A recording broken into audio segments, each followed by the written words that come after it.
Okay, let's see.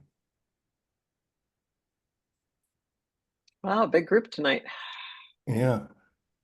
So Mark, you have the agenda up. Do you want me to? Yep, I've got it, Gary, Okay. in front of me. Thank you. So, okay, we'll get started here. Hi, Nancy. Hi. Okay, so I'll call the meeting to order. This is the NCAC Executive Committee meeting. It's August 21st. And it's 7:01, so we'll call the meeting to order. Conflict of interest question of officers and committee chairs. So this is whether you have a conflict of interest with any of the action items that we're gonna rule on tonight, and I don't have any conflicts. Yeah, I don't have any either, Mark. Okay. This is Alex. I don't have any conflicts. I don't have any conflicts. Okay. Guy, I don't have any conflicts. Okay. I don't have any conflicts, and I think Michael's here as our parliamentarian, right, Michael? Yeah. I have no conflicts whatsoever. Okay. All right, great. Thank you. Meeting minutes from July 24th, 2024, item 3. If there are no edits to those meeting minutes, we'll approve those. Are there any suggestions or any for edits? No edits or suggestions from me. Okay. Looks good. So we'll approve the minutes from the July 24th, 2024 meeting. Item 4, let's see, appointment of Richard Keller, Candace Miller, and Jeff Weitzel to the Communications Task Force. And also appointment of Susan Schomburg to the Outreach Task Force. So I think this is our first task force appointments. Is that right? I think it is. And we did one last month. Oh, we did. Okay. Oh. Okay. Oh, and were you not? Okay. Were you not here last month? I can't remember. I was at the last executive. Who did we appoint, Jeff? Oh, Derek no, we Dolhide. did. Yes. I remember that. Yes. So it's our second one. So, so we, for the task force, the executive committee can do appointments. And for these folks, they have to turn in some sort of a statement of interest, and assuming that everybody did that. And so I don't know how we proceed. I guess we just I don't know if it's just by vote. I was reading the bylaws before the meeting, but I think just the executive committee can appoint these folks, and I think we just do it by a vote. I think so. I think we don't have it yet in the policies and procedures, so there'll be a future one, but Okay. I think we could do it by a motion, or you can just call for a vote. Okay. Well, Did we want to make sure that Derek Dolhide was also included as on the communications task force? Because it's not listed on the agenda. He joined last month. Mm-hmm. Oh, okay. All right. yeah, he was our first one. So Okay. yeah. Okay, well, I don't know. I guess to do it For the purposes of the minutes, why don't you just make a motion for the specific people in the specific positions, and then you can vote by acclamation, if you will. Yep. Okay. So I'll move that we appoint Richard Keller, Candace Miller, and Jeff Weitzel to the Communications Task Force. And then can I do the other one as well at the same time, Mike? Well, let's just do one at a time. One at a time. Okay. So that's the motion. And a second. I'll say second, but with a small group, we don't have to, but certainly. Oh, okay. Second. Okay. And then we'll just do a vote. I'm a yes. Yes. Yes. Yes. Yes. Okay. Okay. That's unanimous. Okay, great. Well, welcome. That's great that we have 3 folks on the Communications Task Force. Wonderful. Appointment of Susan, I'll move that we appoint Susan Schomburg to the Outreach Task Force. Is there a second for that? Second. Okay. And call for the vote. I'm a yes. Chris is a yes. Yes, hear from Alex. Yes. Yes. Very good. All pass. Okay. All right. Well, that's great. 4 folks to 2 different task forces. So wonderful. That's great. Okay. Welcome, Gary, and discussion of how to operate going forward. Yeah, I don't know what you meant by that. Hopefully I wrote so. it, so I can, Yeah, Jeff. if you will indulge me as a Yes. guest in the meeting, I Yes. I can try and share my thoughts, which are just Okay. my thoughts, and it's obviously Gary in terms of the duties of the secretary and the communications task force, like what he wants, or his opinion is the one that matters. I'm just making recommendations based on my experience. So we have a volunteer to do the calendar. So I made a big long list of stuff that the secretary and the communications task force does, but I think the important ones really are having to do with meetings and meeting notices. Like, I think that's really what we want to talk about today. And I can scan through and see if there's something else. But so we have a volunteer, Candace Miller, who has volunteered to put the meetings on the website, like, because it's just sort of a tedious data entry thing. And if she spends an hour or 2 a month doing that, that's a great, like, then Gary doesn't have to do it, or I don't have to do it. So we currently don't have a volunteer to do meeting notices, or like send out the emails. And Gary, I don't know how you're feeling about how you're feeling about that particular task yourself, but yeah, I should ask that first. I think mechanically, I don't think it's that big of a deal. I think more of it's a case of just want to make sure that I'm understanding all the upcoming meetings and how that information gets filtered to me. Because right now I feel like the upcoming meetings, I'm getting notices hodgepodge, right? Yeah. And so I wonder if there's a more coordinated way of doing that to make sure I don't overlook one.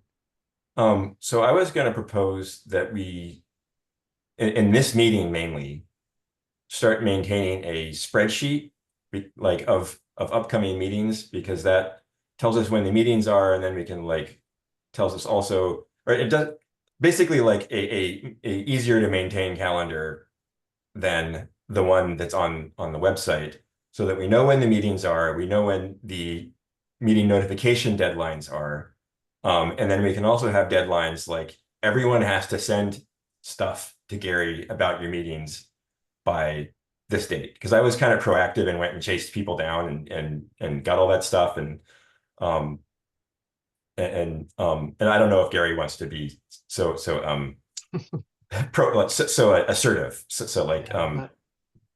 So I would say that yeah, in this meeting, you should just here are all the meetings we know about for the next 2 months, and have that be a standing agenda item, and then have keep a spreadsheet or something like that, so that Gary has all the information. Yeah, And Candace has all the information. because that way make sure that we're getting something in time to get the notices out, especially for those that we want to have at least a 2-week notice on. I think this is a good subject for policies and procedures, that we put in the line there that each head of each task force, committee, et cetera, at the end of their meeting, send those kinds of pieces of information to Gary. Mm-hmm.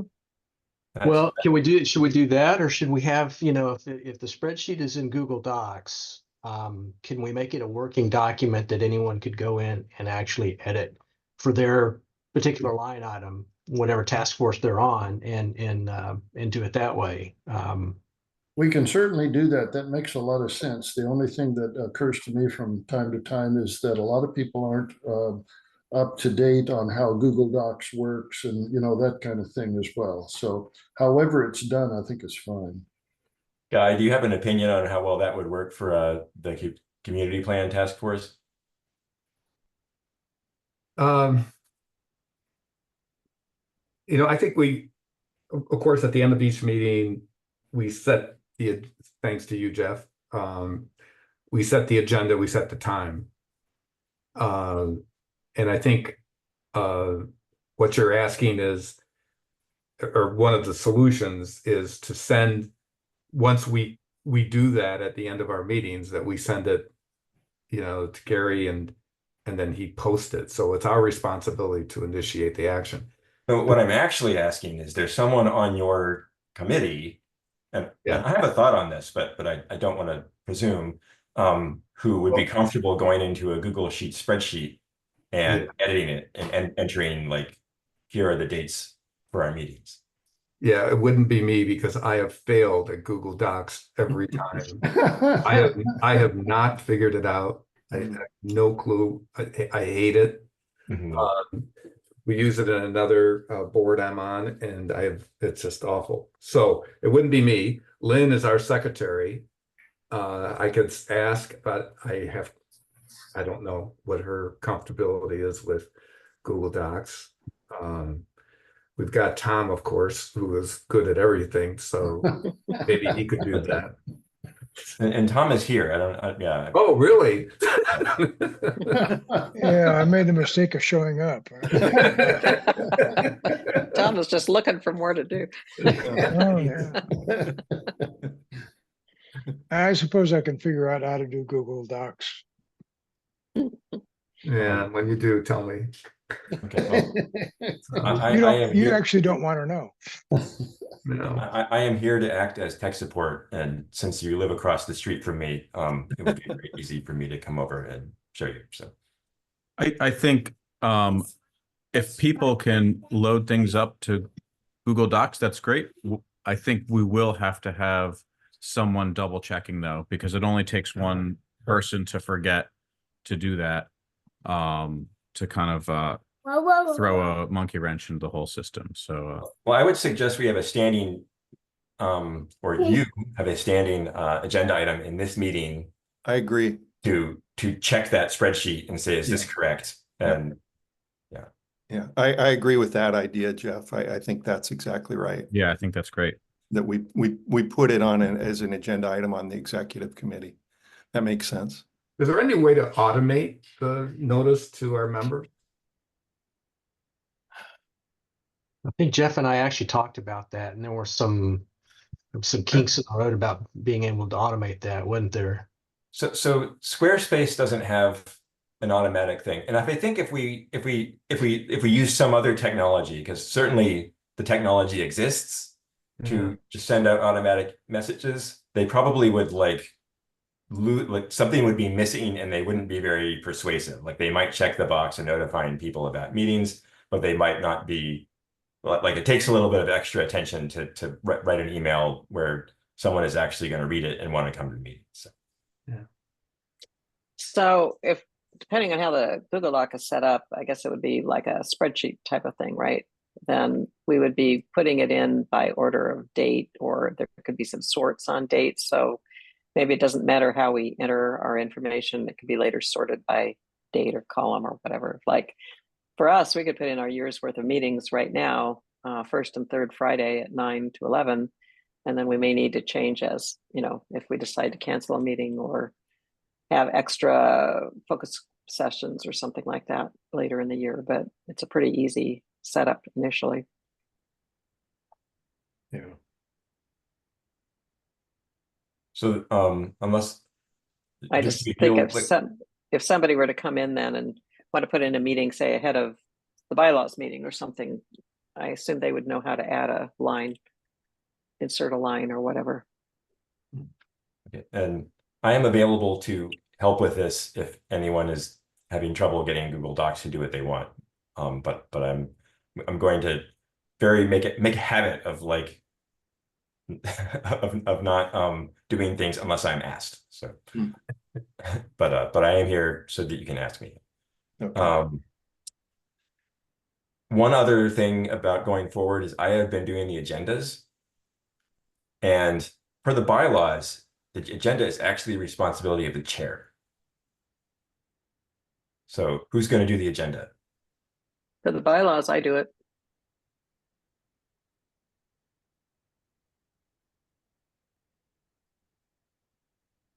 Are you talking about for general meetings and for For general meetings board and executive meetings. board meetings? Yeah. Yeah. Okay.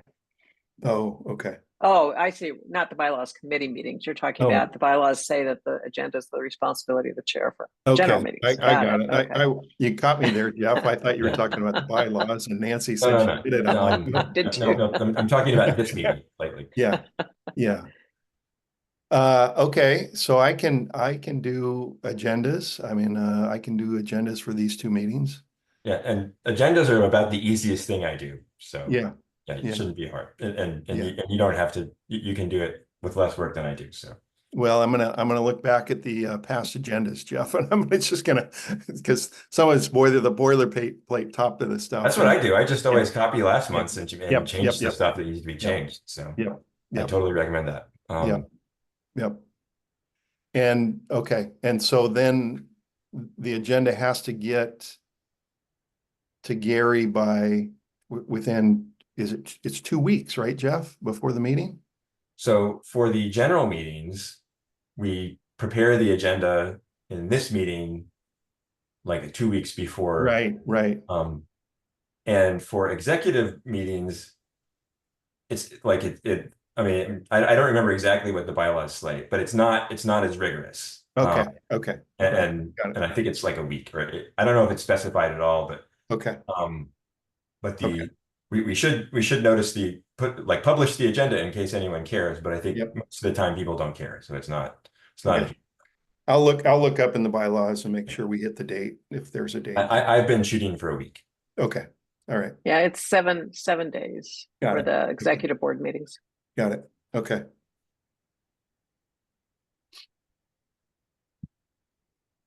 Okay, what else, Jeff? Anything? That's what I like. Okay. Those are the things that I was thinking of, like this is stuff that I've been carrying, like really kind of making happen, and Gary may want to do it differently. So I wanted to call that stuff out, that like make sure that a decision is made about what's going to be done going forward. So but if Gary or anyone else has anything else they want to talk about in this agenda item, of course they should. Yeah, to be honest, I'm not really sure on a lot of this until I think I've been doing it for a while and get a better sense of, what things would really I'd like to have delegated out, and which things I don't see as that big of a burden and could continue doing. So Yeah, and I guess it's sort of stand by on a lot of this stuff.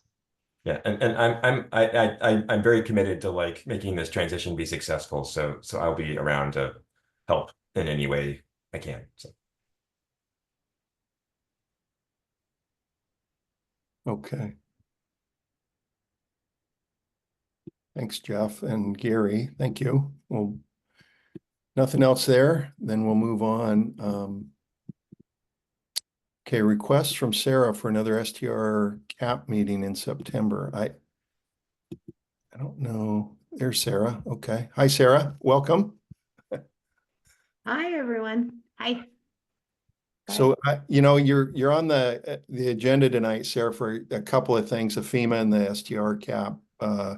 So you and I have talked. We talked at the chairs meeting that we do monthly and talk to everybody about this, but all the chairs. But maybe you can just give a quick a quick blurb on what's going on and why there's some immediacy to this now, it looks like. So Sure. Yeah, happy to do that. So I actually have a request for 2 special meetings, and I'll talk about them both. And then I'll give you guys at the executive board Senate Bill 406 update. So first, let's talk about short-term rentals.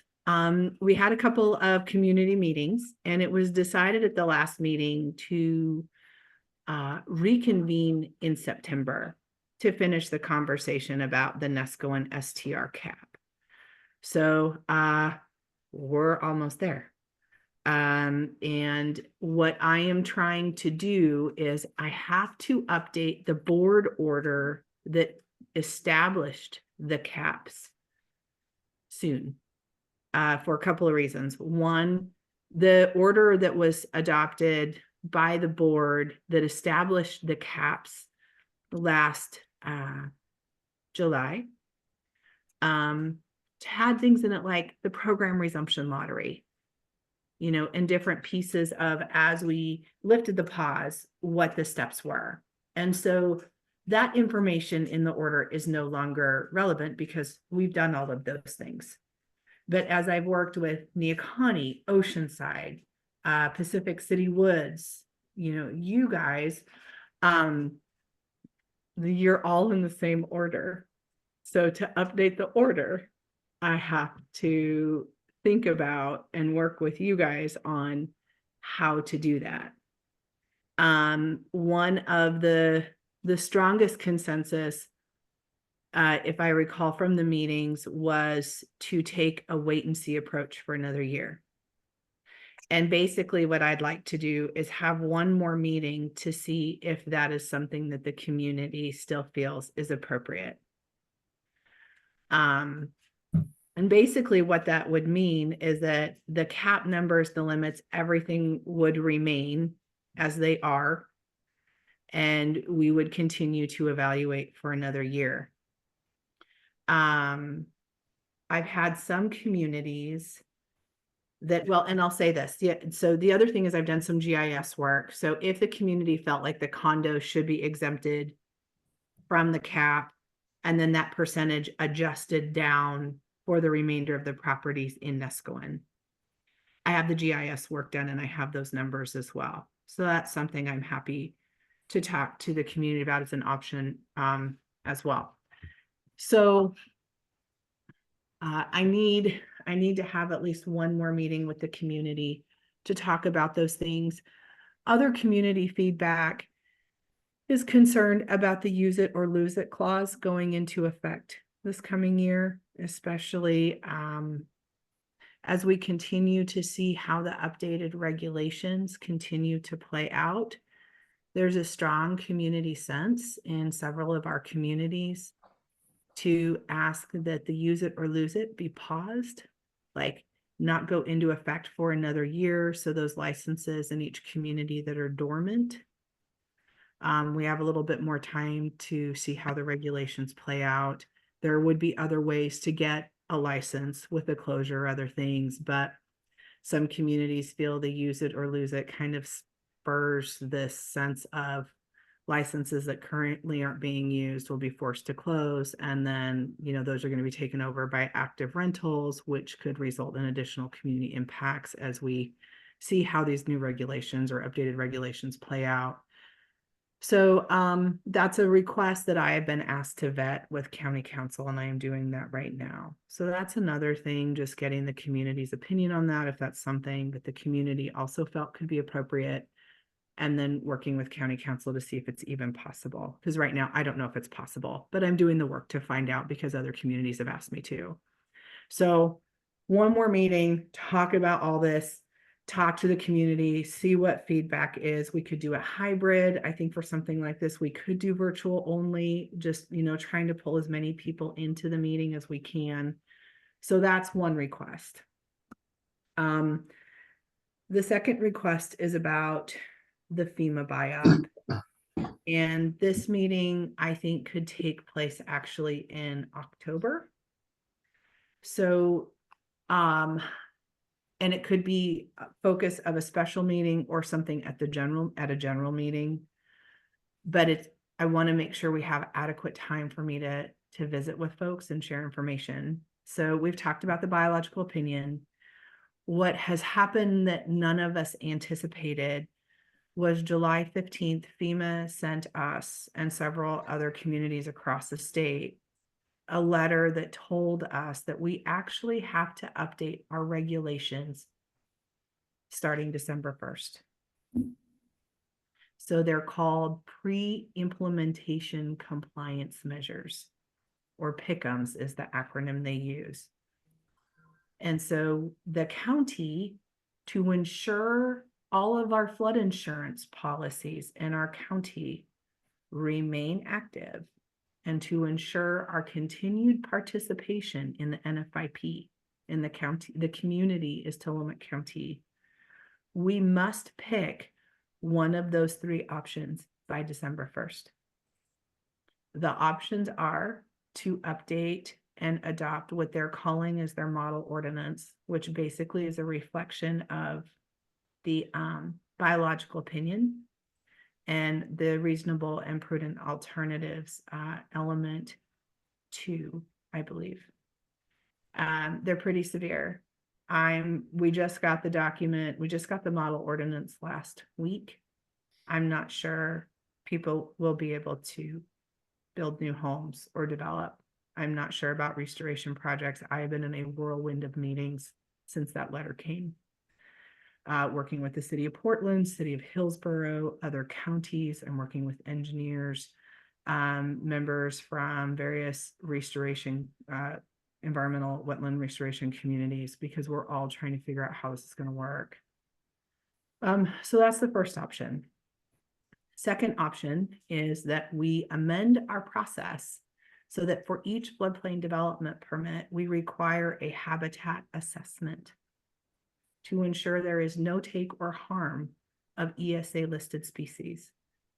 And development is defined by FEMA as any human caused change to improved or unimproved real estate.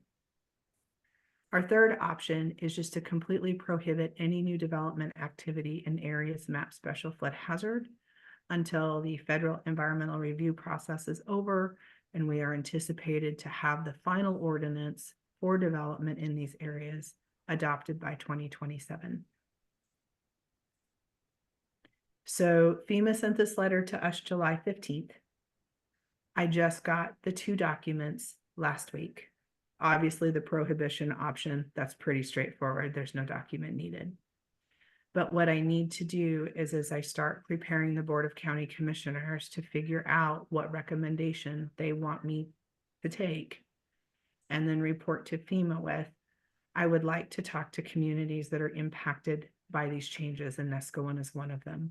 And I want to make sure you are informed of this and your community is informed and has an opportunity to listen to the discussions with the Board of Commissioners before December 1st. So it's pretty sobering, to be honest with you all. No one, myself included, I can speak for many of my colleagues statewide, the goals of water quality, fish habitat, fish population improvements, all of those things we all agree with wholeheartedly. It's not the goal of this program. It's the path FEMA's forcing us down that we have significant concerns about. But we're going to have to do something. The fourth option that the commissioners can discuss is not to do anything and see what kind of action FEMA takes. So just want to have that conversation with communities and let them know what's happening. And Nescowan is at the top of my list. You have more floodplains than some folks may realize. Sarah, can I ask, is option 2, would it require more than what is the no-rise analysis that has already been done? Is Yes. Will there be additional habitat things? Will it require an engineer, to do simple kinds of things, all that kind of stuff? Yeah, that's a great question, Guy. Thank you. So yes, it will. So the floodplain insurance program, in terms of development, has focused on risk reduction of natural hazardous flood. Right. That's been the focus. That's why you have to elevate. That's why you need a no-rise in certain areas. The program has changed to where it is now 2-pronged. It is the risk reduction, and it is to ensure there is no take or harm of ESA listed species in a floodplain. What is ESA, sir? Endangered Species Act. Oh, Thank you, thank you. Nancy. So for us, and this all stems from a lawsuit that happened several years ago, where FEMA was sued in the state of Oregon, but basically we are in this position because it was determined that because FEMA has allowed development in areas of special flood hazard, that it has resulted in a take of ESA listed species, specifically coho salmon and orca whale. So there are 30 out of 36 counties in the state of Oregon that are impacted by this. Several state agencies at a meeting with OPRD, Oregon Parks and Recreation, 2 weeks ago, and walked them through the flood maps and where all of their parks, boat launches, and facility improvements are. There is no one exempt from these rules. And you will have to meet not only the risk reduction test, but you will have to meet ESA listed federal regulation requirements that include no net loss or take of habitat. You've got water quality, and the big one that we're all struggling with is no net loss of compensatory flood storage, which means if you put something in the floodplain, you're taking up flood storage, not only as your retention during a flood, but you are now obstructing the ingress and egress for fish passage. And so, Guy, that all comes under the habitat assessment. And one of the things that I'm trying to figure out as I talk to several state agencies and consultants, people are not going to be able to do their own permits anymore. Based on the definition of development by FEMA, it's everything. And we don't know what consultants can actually do this work for people so they can even apply for a permit. Not to mention what my office is going to do when we get the permit. So we're scrambling and trying to find a way through this. Guy, the other thing, this is all changes. All of our changes are embedded in our land use program. Yeah, it's going to go through us.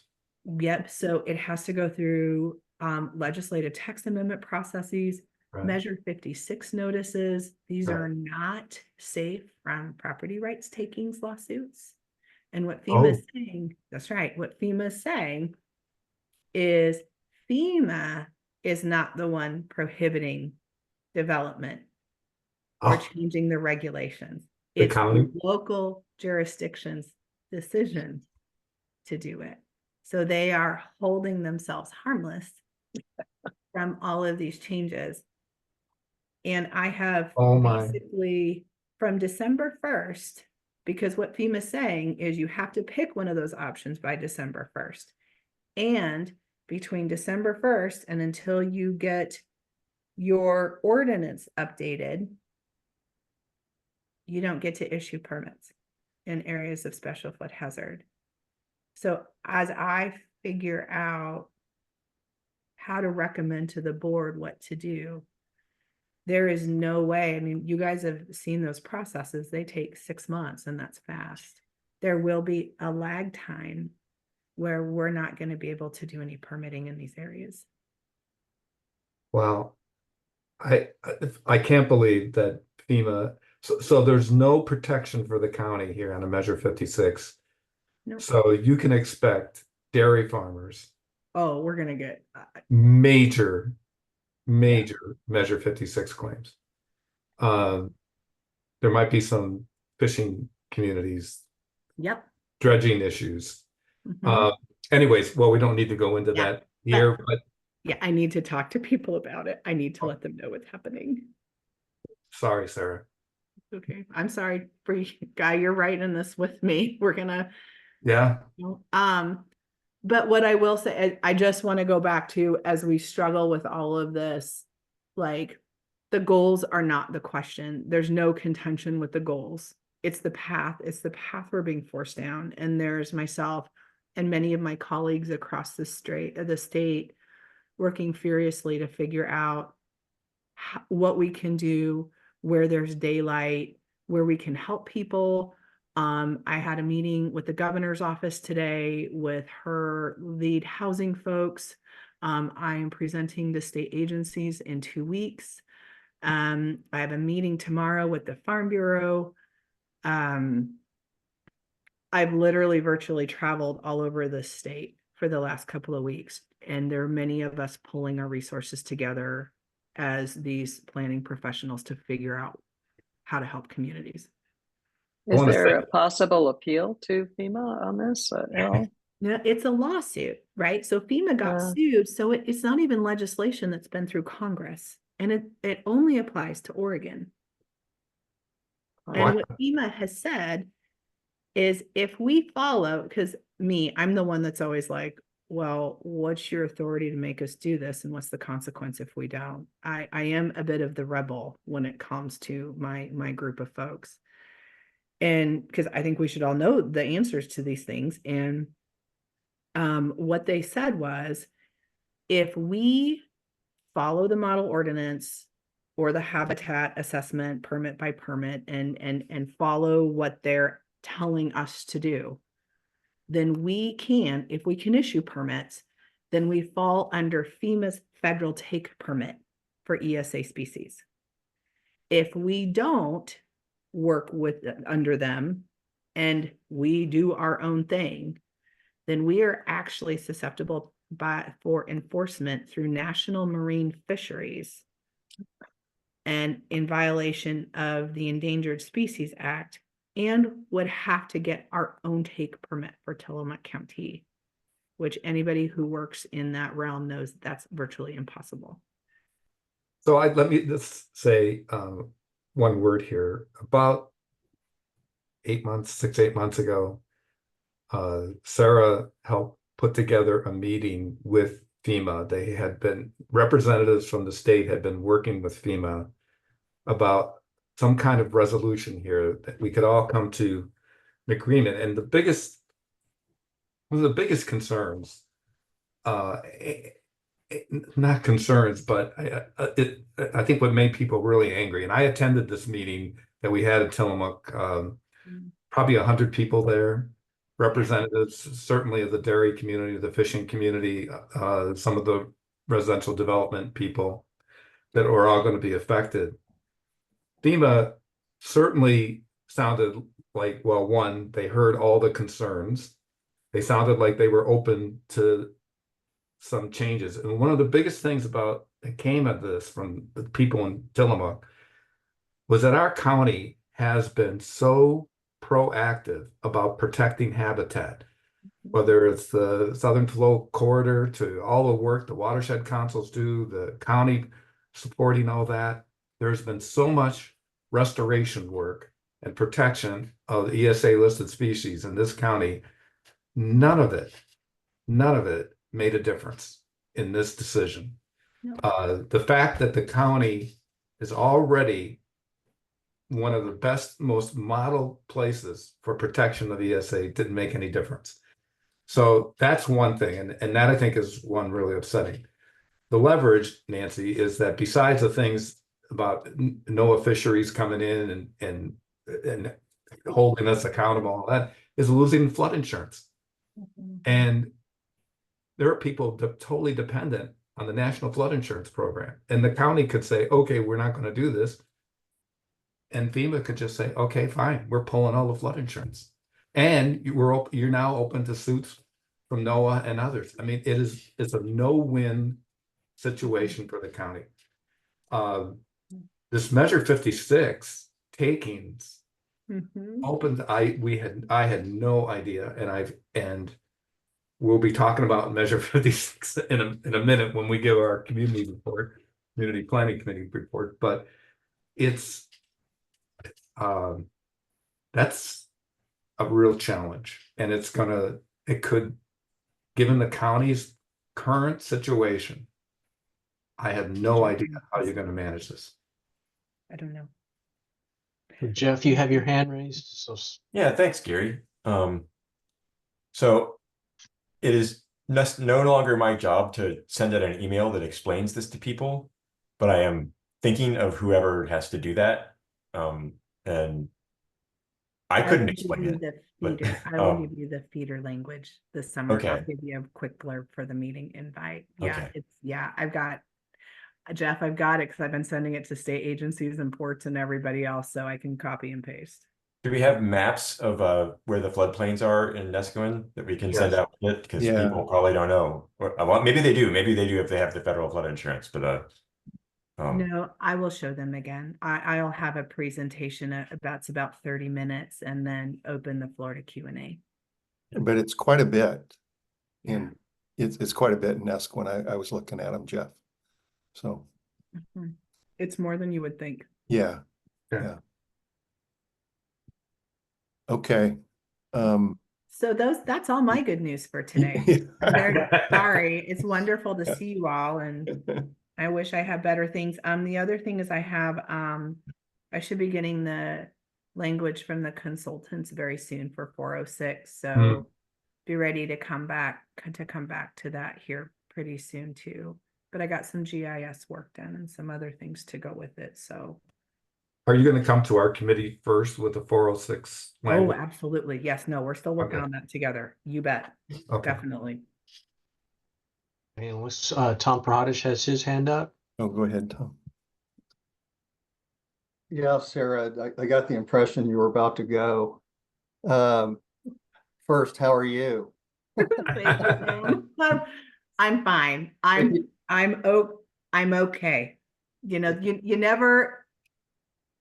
I'm never one to shy away. I don't want to call it a good fight because it's not a fight, but I just, these things just kind of spur me to work harder and keep going. You don't have Thank to you. persuade, you don't have to persuade me. How are you? I've got, if you're leaving on the STR thing, I wanted to confirm one thing and ask a question about one thing before we set up a meeting. And maybe you're going to be here for that because that's got to meet your schedule. My understanding is that at least as of a week or so ago, there was one couple on the waiting list for Nesquin. Does that seem right? Or if it, No, I just looked at that today, and Nescoin the waiting lists are all on our website. You okay, can see them if you go to the STR page. okay, Actually, I was just looking at this last night because I had a realtor email me. I want to say, actually, I don't want to guess. I'll tell you here real quick. It's almost a dozen, Tom. okay. Yeah, okay. Second question is, can you let us know before whatever special meeting we have, what the percentage of STRs in the condos is? Yes, I have that GIS work done. Okay, I mean, So if you that could, would be part of the updates I would share with the community to open the conversation. okay, if we're going to make a decision of some sort, formal or informal when you come, it'd be helpful to have that in advance. Yeah, I can do that. Maybe yeah, I know you have nothing else to do. No, it's good. Right now you're at 14 on your wait list. Okay, okay. And I think after the program resumption lottery, you started around 6. Okay, So since October, it's we're up to about 14. okay. Those are my questions. So I will say, just as notice to everybody and in the interest of transparency, I don't think my position or Save Our Neighborhood's position is going to have changed since the letter that I sent in February. I think the same reasons support not doing anything for a while, but that's our position. I understand others may have another position, and that's what democracy is about, and we'll hear that. But anyway, I just wanted to be upfront. So I do have something to share with you guys if you want to hear it, just some quick stats I've been putting together because there's all kinds of things that we're tracking. So I'm hoping at the end of the year or the first part of January just to do this huge presentation of data, what's happened, calls, complaints, just the entire gamut. So we're little over halfway through all the STR license renewals. It has been a slow process. I will be upfront and honest about that. For a couple of reasons. One, we've really been trying to work with STR license holders to help them through the renewal process. Some are quicker at getting us information than others. The on-street parking verification process has added time to those renewal processes, or the septic system evaluation. But I feel like it's been good work. And instead of rushing and getting through these renewals, we've been taking our time as well to make sure they're done right. And I have been reviewing each one personally before I sign and they're issued. Parking congestion was one of the biggest livability complaints and concerns, right? And for Nescoin alone, so just in the licenses in Nescoin that I have reviewed and approved, we have already reduced the number of approved parking spaces by 80. 80. Wow. What I have realized that I didn't realize was as big of an issue, or just an unknown as it is, people don't know where their property lines are. And there's been this general assumption that I own property up to the paved travel surface of the road. So when you see these homes that have had 5, 6, 10, even 3 or 4 parking spaces, what people have not realized is that the parking largely is supposed to be within the property boundary lines, and your property boundary is not where the edge of the paved surface where you drive on the road. Most of your roads are between 40 and 50 feet wide, but your paved lanes are 12 feet wide. And I think people have just assumed that that space outside of the travel lane is their property. So there has been a massive amount of work to go through each property hand by hand and actually look and evaluate parking and make sure that people are parking where they can. I think 80 spaces being roughly halfway through just for one community is a lot. And some of those have resulted in occupancy reductions. I don't have those numbers yet. We're working on that part as well. But the other thing is the road approach, right? Where your driveway connects, how wide it can be, where it can be. If you have multiple entries and exits off of your property, like there's line of sight, safety requirements, different things. So Public Works has also played like this critical role in helping to determine like your driveway can't be that wide, or you can't have parking randomly on and off streets, or you can't have 2 driveway approaches so close together. And that closer, thorough look has just resulted in a lot of refinements to site plans, parking plans. And again, I was shocked today that so far 80 reduced parking spaces in Nescoin alone. That's huge. Yeah. So, most people have been able to retain the occupancies that they had. So it's not reducing their occupancies in most cases, but what it's doing is saying, you actually don't even need those many cars either. So I'm really excited about that. I would love to know how the community feels. If any of you have any feedback about that, are you surprised as I am? Like, I'd be curious to know. Well, you'll be surprised to know that I think it's great. It means the work we did is making that difference that we wanted. Yeah, because that was the major complaint, really. That and bears getting into trash cans, which people are really trying to avoid, even though the bears are cantankerous and sometimes rip the bear-proof trash cans to pieces.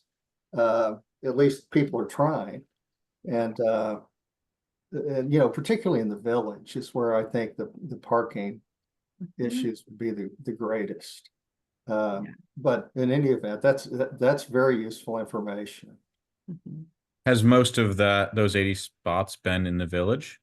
So I knew someone was going to ask me that. I don't have that information right now. Anecdotally, I'm going to tell you yes. Anecdotally, I'm going to tell you yes. Just even like, and what, in addition to people really not fully understanding where their property boundaries are, the other thing is with the boom in new construction that we saw that spurred a lot of new licenses. A lot of folks built solely focused on building and zoning requirements. So trying to maximize building footprint and bedrooms, but zoning only requires 2 off-street parking spaces for a new home. So in trying to build a home that potentially was designed to maximize rental use and occupancy, most people didn't think about the 2 spaces, so they don't have anywhere else on their property to park, which means with a 20-foot setback, they may have 2 in the garage and 2 in a driveway. And we've seen a lot of garages cleaned out because you got to show us that you can use it to have it count for parking. And we're asking for photos, or it has to be cleared out during inspection. Now, they could put the foosball table back in after we leave, we don't know.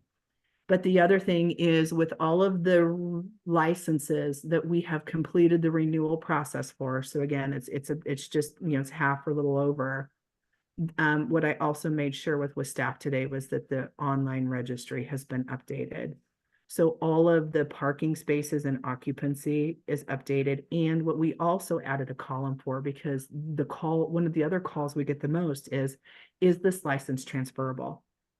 So there is now an end column that is being created that says like TRNS or something, and it'll just have a Y or an N in it. So we're doing all of that updated work, and yeah, there's a lot that we're looking at. So happy to come and give just kind of a preliminary report to the community to share with where we're at, and then just really see as we get to the end of the year what that bigger picture looks like both in each community and countywide. Could you and one final question on cars, could you expand a bit on what you said, a comment you had where you said most people are finding out that maybe they don't need as many cars? What did Yeah. So your occupancy, so if you have a 3-bedroom home, your occupancy now can be 8 persons, right? Assuming all of your bedroom windows, meet egress requirements, etc. So you might have a property who has 3 bedrooms and they had 6 or 7 parking spaces. Well, one, they don't have the room now, right? Because now, we're all figuring out where property lines are. The ordinance was refined to be specific about dimensions and size and location, which was not specified before. So if someone has a 3-bedroom home, what I would tell them is, hey, I can't approve you for 6 parking or 7 parking spaces anymore. You actually don't have that many, but the good news is you only need 1 per bedroom and you have available area for 3. So I'm going to adjust your license. Occupancy stays the same, but now you can only have no more than 3 cars. And most people have been fine with that. Right. So it's been, there's been some trade-offs, but again, I think the overall, outcome of mitigating those parking concerns, like I feel like we're doing it. Great. Thanks, Sarah. Yeah, thank you. Come a long way in a year. Taking a vacation when this year's over. Yeah, I don't know that I don't know that everybody knows that the reason the delay is not community development or your problem. It's that the rule is, the regulation is that the new rules apply to each STR on their annual renewal date. So we still got, we're what, 4.5 months to go. Yeah. And And if we're still we're still going through. I've got some lingering from May. We're solid through June and July, but you got to remember we are renewing, I think, close to 500 licenses just for May and June alone, Right. because that was the influx. So that's a lot to work with each property owner and manager. And yep, we need that. We still need that. I need you to refine your site plan, parking plan. Then I've got to do my research, and but it's slow, but I think it's good work. And we're not like, we're working with people because we want it done right. Okay. Any other comments or questions for Sarah? Well, I just want to comment. I mean, people may have noted that in the discussions the county is having, both with cost cutting and revenue and increasing revenue for the county, one of the things being discussed is to raise the short-term rental tax from 10 to 15%. The So TLC. it's one of the things being discussed. Yeah. Yeah, we got some big problems coming there too. A lot. Yeah. Mhm. Okay. I just have a quick question since you're here, Sarah. Is there any progress on getting the official bylaws signed by the attorney? Yes, I will talk to him about that tomorrow. Let me send him Okay. an email right now. Sorry, Neil. I know you've got a lot Thank on your you plate, and so thank you much. for everything that you're doing. My God. No, I'm sending him an email right now. Okay. Okay. Yep, I'm on it. I'm gonna send it right now. Thank you. Thank you.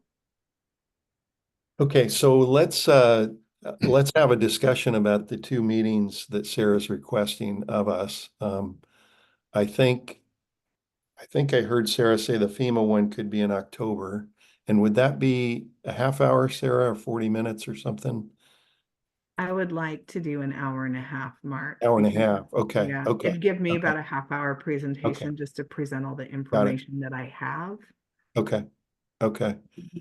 And I think So- only virtual is fine. Pardon me? So, Only virtual is yeah. fine, especially so people can see the maps and stuff. okay. Okay, because I was initially thinking we could do it at I think it's October 12th general meeting, but that would make it a pretty long meeting. I thought we could do that one. Maybe we should go back then to the STR one in September 1st.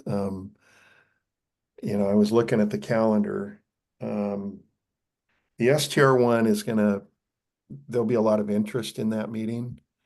And I would think that I think the first one, Sarah, I think it was a weekday meeting, maybe.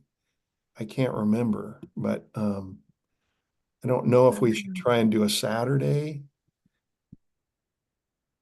Yeah, I am. So right now, the only Saturday commitment, I'm doing Pacific City Woods and Tierra Del Mar on the 14th. I have both of them on the same day. Uh-huh. And I have knee tarts on the 28th in the morning. So Okay. the 7th or the 21st are both open. I'm not sure if the Oceanside Neighborhood Association is meeting on the 7th, though. Let me check that real quick. Okay. Or we could do a weeknight too, Yeah, which yeah. might be better for a Yeah. virtual meeting as Yeah. well, especially if we do it, 6:37. Yeah. I guess I was looking initially at the Saturdays, but it looks like, I mean, the 7th is coming up. It's 2.5 weeks away. I have a FEMA conference. I've got to go. So Oh, I have okay. to get my, I have a FEMA conference the week of September 16th. I have to Okay, get my certifications renewed annually. okay. So I have a lot of time if we wanted to do an evening meeting. That's just Okay. the only week in September that doesn't work for me because I'll be out of town for that conference. Okay, got it. I'm just looking, we have a general meeting on the 12th. Well, we could, what do other folks think? I was initially thinking a Saturday, but I think your first meeting, I think it was on a weeknight. Mhm. The last one you had maybe in February or it was Yeah. March. I think it And I was, think a weeknight virtual for both of those would work fine. Yeah, just as long as I have somebody help moderate questions and comments. okay. Um, I think we've had evening meetings kind of on Tuesdays in the past. Mhm. Um, could we do it, let's see here. Let's see. Sarah, did you say the week of the 16th? You're, I'm at conference. Yeah, well, the 10th to the 24th, our 10th to the Tuesday 24th. evenings. Tuesday, the 24th is wide open.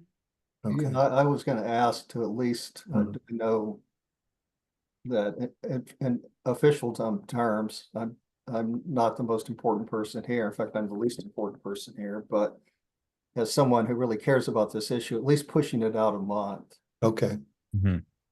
okay, all right, okay, And the 24th would work. yeah. Okay. So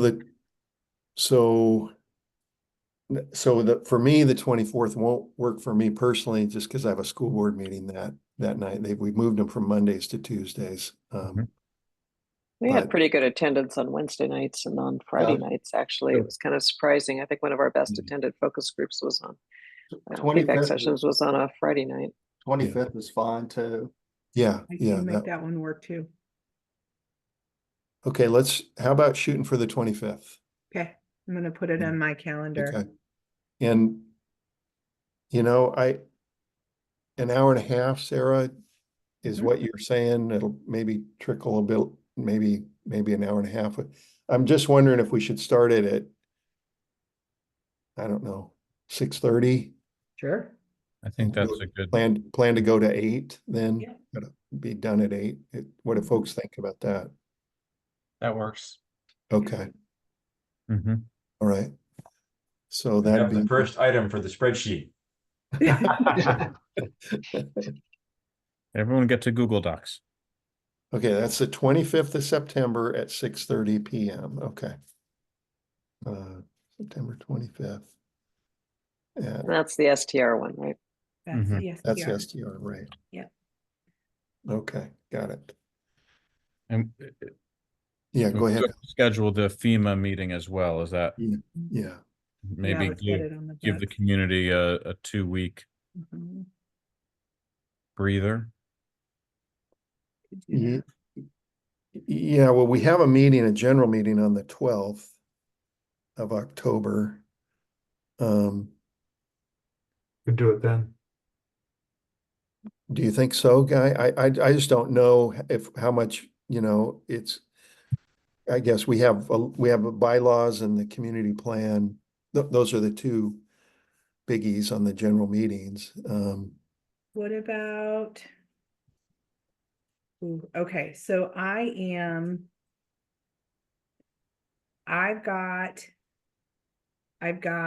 speaking at the League of Oregon Cities on Friday, the 18th in Bend. I'm driving back home the 19th, which is a Saturday. I could stay in Bend and take the meeting from there. The 12th, I could do a meeting as well. That would be fine. And If how, you wanted to, I'm just not sure if you have other business and a special meeting for this might be better. okay. Yeah, and I can't say in terms of the community Yeah. plan, Yeah, I'm not sure what we're gonna request to do Okay. at that meeting on the 12th. So I probably can't, I mean, yeah, may want to do some survey kinds of things and whatever, it might take a long time. yeah, okay.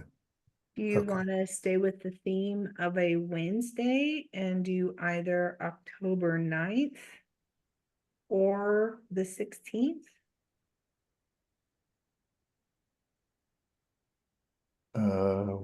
The 16th would be the 9th. I don't know. The 16th might be a good one, a good Can date. remind people.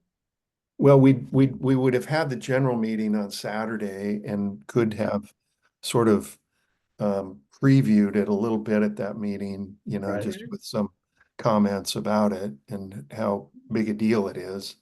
Yep. I mean, and we'll send out agendas ahead of time too with information and Yep. but in fact, I think you said you might have a little blurb you can put up towards I us can. and we can distribute that even earlier. But Yeah. what do Yeah. folks think about this? Is that a You good should. time, Sarah? I mean, December is when the decision comes, is that enough? Yeah, Mark, it's a Okay. train wreck. Okay, I okay. don't think, I think the Okay. 16th is just fine. And Okay. quite frankly, FEMA has not even, I mean, to be honest with you guys, and I'm not trying to beat up on FEMA, so I don't want to do that, but they have not given us the dates for the technical learning workshops where they are going to walk us through how we are supposed to regulate with these changes. I don't even have the schedule yet. Okay. So But doesn't that if I was depend on waiting that? until October, I might have actually had a meeting to add a little bit more specificity. So I think the 16th would be fine. Okay. All right. And sending out a map too, along with what Sarah has done to generally describe it would be good. Yep.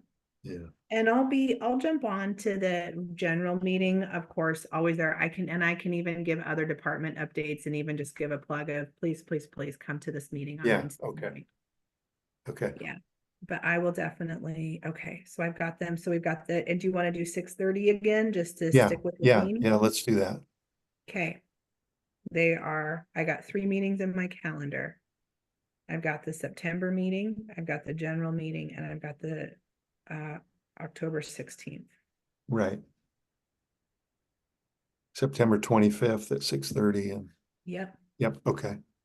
Yep, September 25th at Good. 6:30 for the STRs, the Okay. 12th for the general meeting, and the 16th for the buyout. Thank you all. I Okay. really appreciate it and the opportunity to speak to the community. I mean, this is one of the most important purposes of the CAC and role is that I can talk to everybody at once. Yeah. Okay, thank you, Sarah. Thank you. Let's get that. I have a quick question. Go ahead. It's a simple one, it's my ignorance, but when conflicts arise with regard to STRs, where does the person who wants to file a concern go? So it depends on the type of concern. If it is in terms of STR activity that is taking place, you can call the hotline or email. You can send it directly to me or Lynn Tone in our office, or we have complaint forms in the office if you're swinging through town and you want to fill one out. Are those complaint forms online or are they hard copy? No, no, I think it is online, Michael. Okay, I'll take a look. All Yeah. right, thank you. That's all. Yeah, I appreciate Okay. that. Yeah. yeah, absolutely. Okay. All right. Thank you, Sarah, again for being here and giving us those lovely updates. Okay. Let's see, bylaws subcommittee check-in. So Nancy. I'll keep it really short. We have been having interviews with various officers and Sarah over the last couple of meetings. We've kind of taken a slower summer, just meeting once a month, and gotten some terrific information. We really appreciate everybody coming in and helping us so that we can start on our policies and procedures. That's going to be the main focus for this coming year. There may be some overlap where we need to go in and tweak bylaws, but for the most part, we're going to be focusing on a kind of a procedures manual that hopefully will help people as they come into office and just let members know more specifics that are more easily changeable. So that's gotten us started. At our next meeting, we're going to be delving into the structure. Tom Sipe has done a great job of starting us out with a kind of a structure of the bylaws where one section's policies and another section's procedures. And so I'm not sure when we're going to be ready to report out anything. We'll have need to be on the agenda for October, but we'll know more as we go into our September meetings on how much, whether we're going to be ready to go in for any kind of a vote for partial approval. But we think probably throughout the year, we'll have different areas of the policies and procedures to get approved so that they can start being used and functional rather than one overarching approval like we did with the bylaws. That could change. We're just kind of starting out, but we do invite you to join us anytime. It's totally optional. We will be meeting the first and third Friday mornings of the month and a half hour earlier than we did last year, 9 to 11. Thank you all for all your support and participation. Are there any questions? Okay, thank you. Thank you, Nancy. Okay, I think we're now down to the community plans subcommittee, and that's Guy this evening.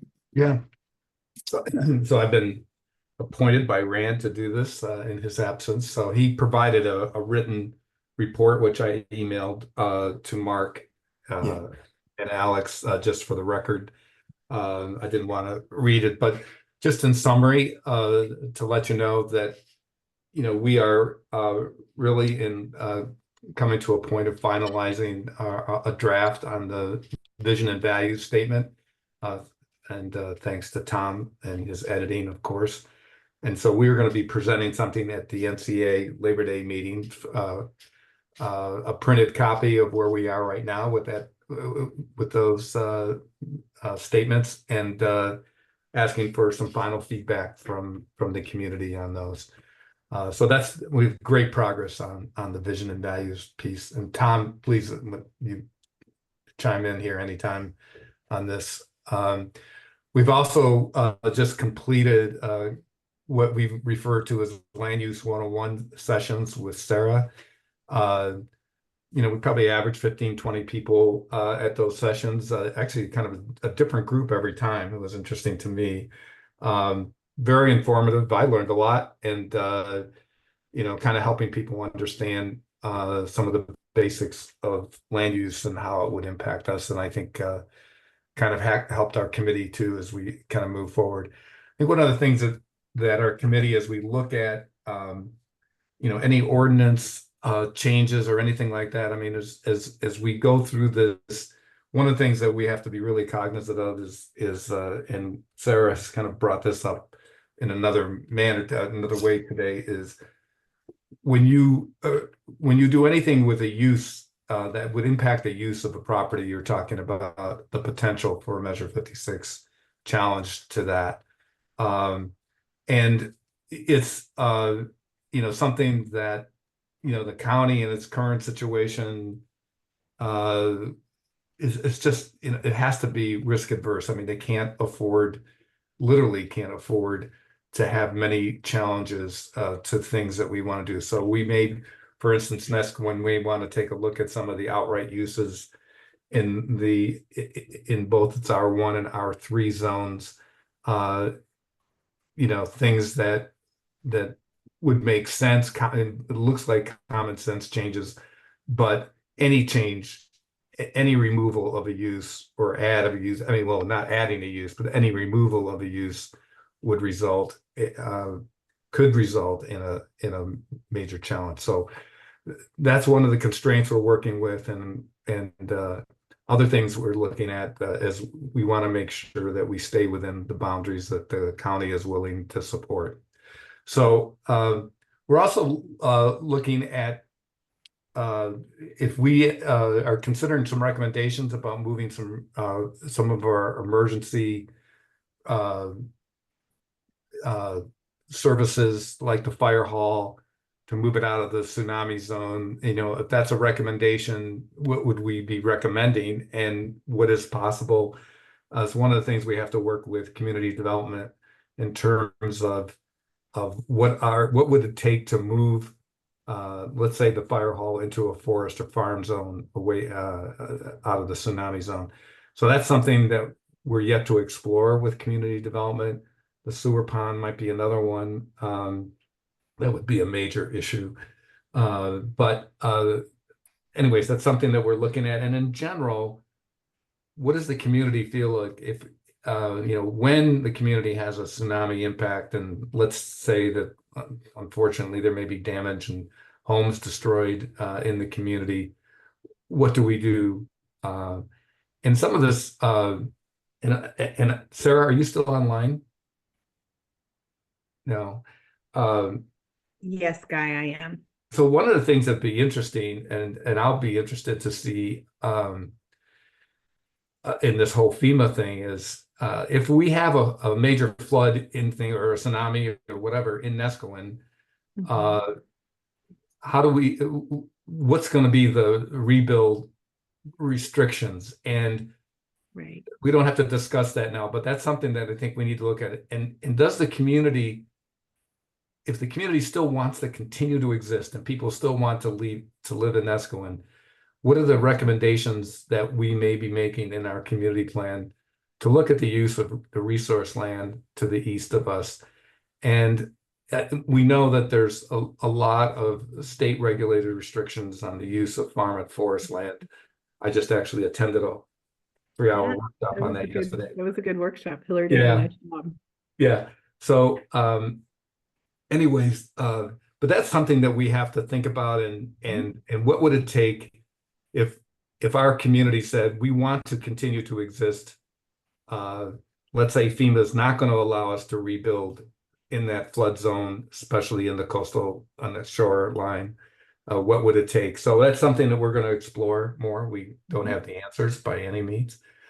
So, and then Rand wanted you to know of a couple things that the NCA is doing that kind of shows what this community can do together. One, there, as some of us know about these midnight pavers, people that are working with the county to, the county's providing material, and Neskowin community members are providing the work to fill the potholes and other things. Now they're talking about, the midnight pavers are talking about actually doing real paving,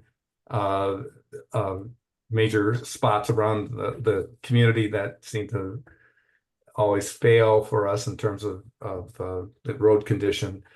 And working with the county again to do that, I think there's going to be an effort to raise money through donations and other kinds of things to do that in the community. We'll probably be hearing from that.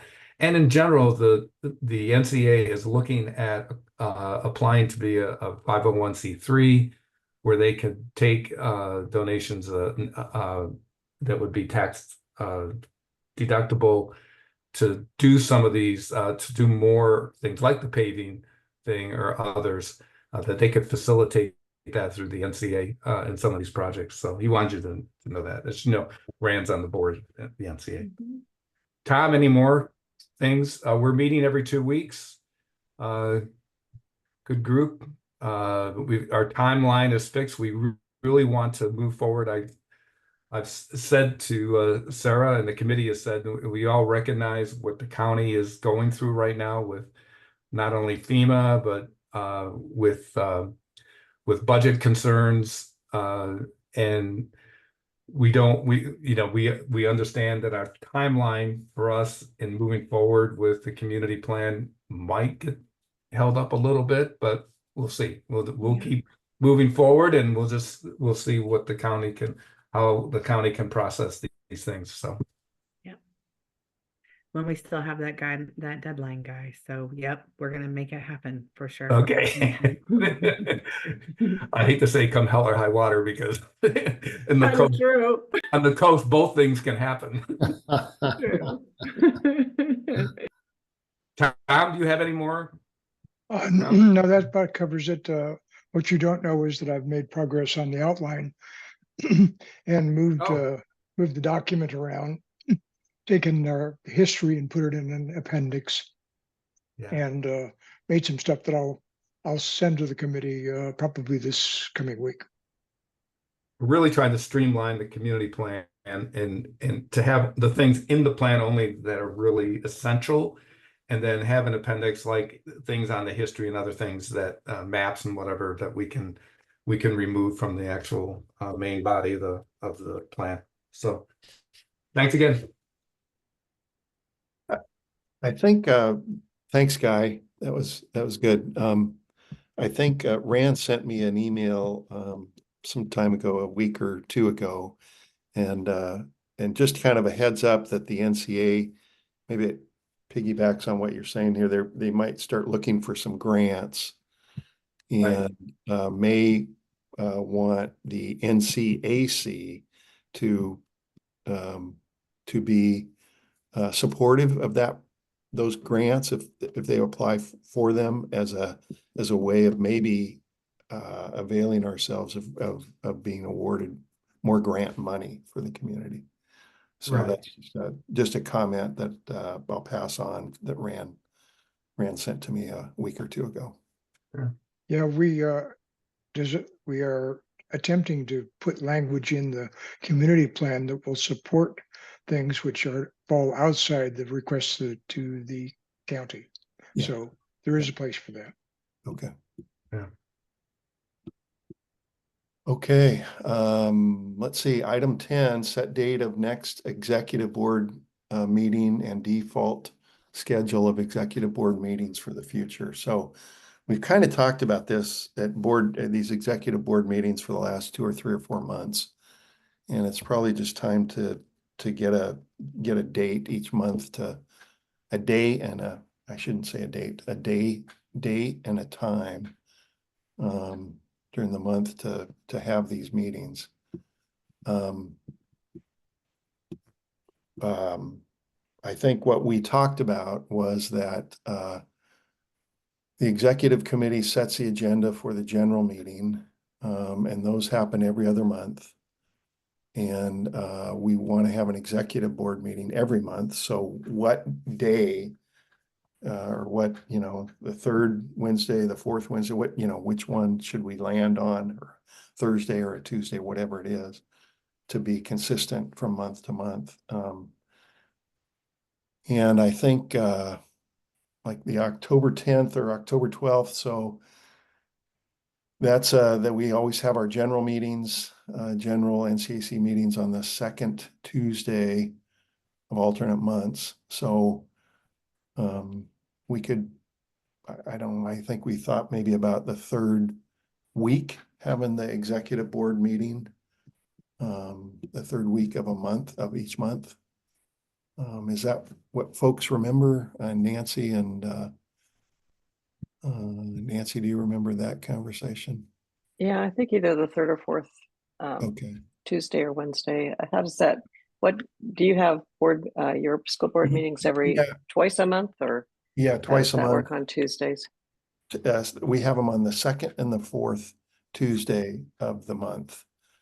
So, the third, I thought I was looking at the calendar a little ahead, and the third is would be quite a ways away from a general meeting, right? If we had it on the third, that's quite a ways away. And so, maybe the fourth. We could do it on the fourth week of the month and pick, it just couldn't be a Tuesday for me. That would have to be Wednesday. Yeah, we could do it on a Wednesday or a Monday or a Right. Thursday, or, I think I'd that prefer maybe makes a lot of Monday or sense. Monday or Wednesday, one of those 2 days. So any opinions about that? A Monday or a Wednesday on I try to Yeah. the fire department has Monday night Okay. meetings, which I'd like to keep free. Yep. Okay. So that I think that would, I'm available Tuesday, Wednesday, Thursdays. Okay. All right. Sounds like that would be Wednesday or Thursday.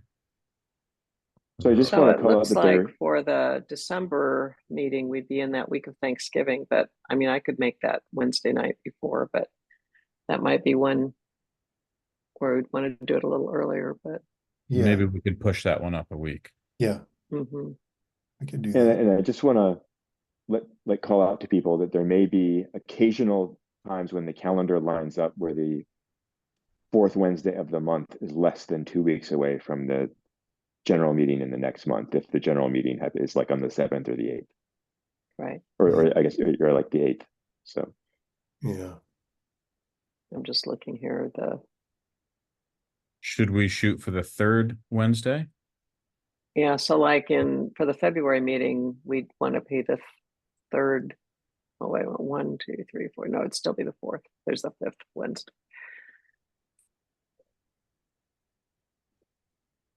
In April. We'd be You could just okay make with it the the last fourth one. unless it's too Yeah. close to the meeting, and then just change it on an Yeah. ad hoc basis when you need to. Yeah. Right. I think the fourth Wednesday. So, Alex, are the fire department meetings every Monday night, or is it like on the fourth Wednesday, That's Monday? every Monday there's Oh, there's wow. fire department drill. Yeah. Okay.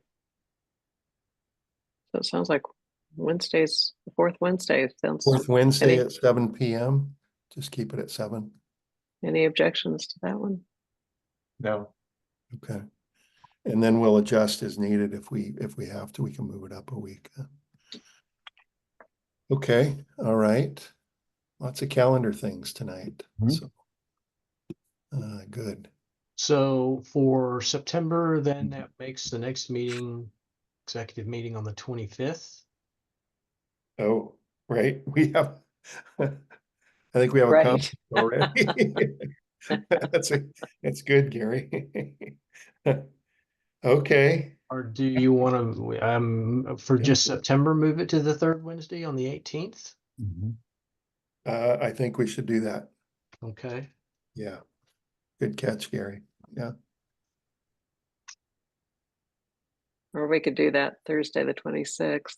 Well, so Wednesdays are good for me. Mondays are all right. Tuesdays, I've got a lot of emergency preparedness meetings. Same thing on Thursdays, a lot of radio. Got it. So we could stick to Wednesdays. It would work for me better. Yeah. Okay.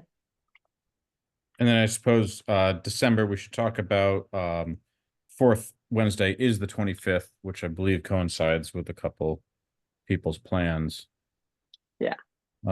So maybe make that third as well. Yeah. Okay.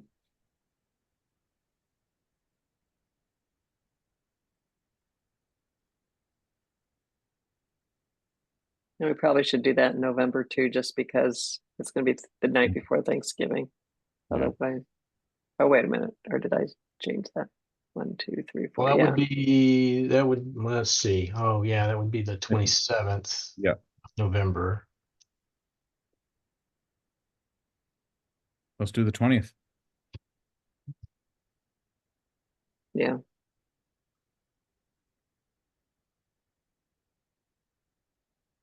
Yeah, the third Wednesday is a bad night for me, but maybe I can get them to switch. I have a group. Okay, so let me just recap for the remainder of the year. We're talking about September 18th, November 20th, and December 25th. Or December 20th also. 18th. 18th. December 18th. Okay. So we're gonna meet on the fourth Wednesday, except for all of the months this year, Right. aside from October.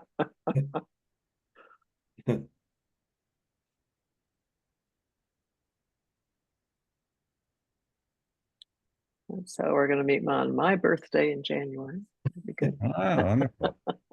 And your birthday. Yeah. Jeez.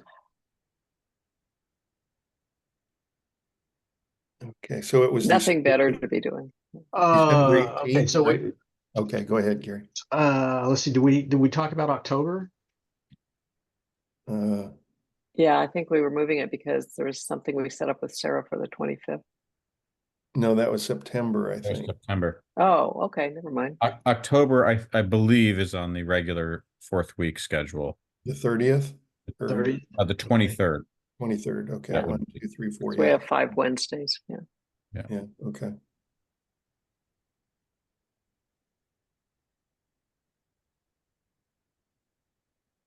All right, well, that gets us through till December, and we'll take a look at it, make sure. January, 1, 2, 3, 4. Great. Okay. Yeah, it looks like all the others are looking good. Okay. Okay.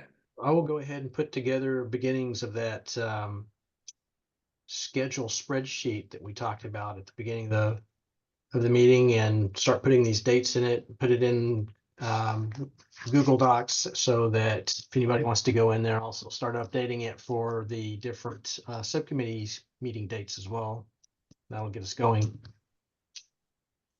Great. And Gary, when you have that done, let me know and so I can teach Candace how to enter all that stuff onto the website, and I can teach you too if you want. Okay. Yeah. Okay. And so, Jeff and Gary, will there be like some information that comes out to us on, I guess Candace is going to do the website. So like when I need to send out something asking to have certain documents put up or agendas or whatever, will I send that to Candace to do that on the website then and CC Well, she's Gary just, or? I think right now she's just going to handle the calendar. So we've got a couple of other folks that are going to actually be helping us with the website. Well, So what Nancy is referring to is adding the agenda to a particular calendar entry. Okay. Yeah, so that would be Candace, and we just want to set up like I understandably Candace wants to do that, like to set aside like a couple days a month to do this. So we just want to set up some protocols around deadlines for giving her things, or establish that like it needs to be supplied in advance so that she can do it on her schedule. So. Okay. So I may have to submit it more than my 7-day normal notice then. Right. And I have been reconsidering your just linking to the documents folder, at least for subcommittees. Yeah. But that would solve that problem. So Yeah, that would be great. I could set up a folder easily and then I can just add stuff when I need to do a folder. And I'm nobody now, so what I think doesn't matter anyway, but I'm now kind of coming around to that position. Great. I like that. Yeah. Okay. Okay. All right, so we've got that done. Public comment. Any public comment? I think Tom's gone. Okay. All right. I think we're at the end of the agenda. So I think that's it for tonight. And let's see, we've got I guess our next meeting is in September on the 18th of September for the executive board. And we'll see everybody 18th and then the 25th for that STR meeting on the 25th. So then bylaws and community plan meetings also in September. Are you going to go starting twice, Nancy, and starting in September again? Okay. Yeah. And Guy, you're doing the same thing twice in September? Yes, we got. Yeah, okay. All right, okay, full agenda of meetings for each month now, so. So thank you, everybody. Thanks for all the work that you do, all the committee chairs, and it's just, I have to say, it's just so easy working with this group, and so I really appreciate it. So everybody's just doing a great job. So, but well, we thank you for sticking around, Mark. well, I'm just trying to organize things. That's and keep things moving along. So, but thank you, everybody, and we'll close the meeting here at 8:34. So have a good rest of your evening. All right, you too. Bye-bye. All right. Thank you. Bye, everybody. Bye-bye.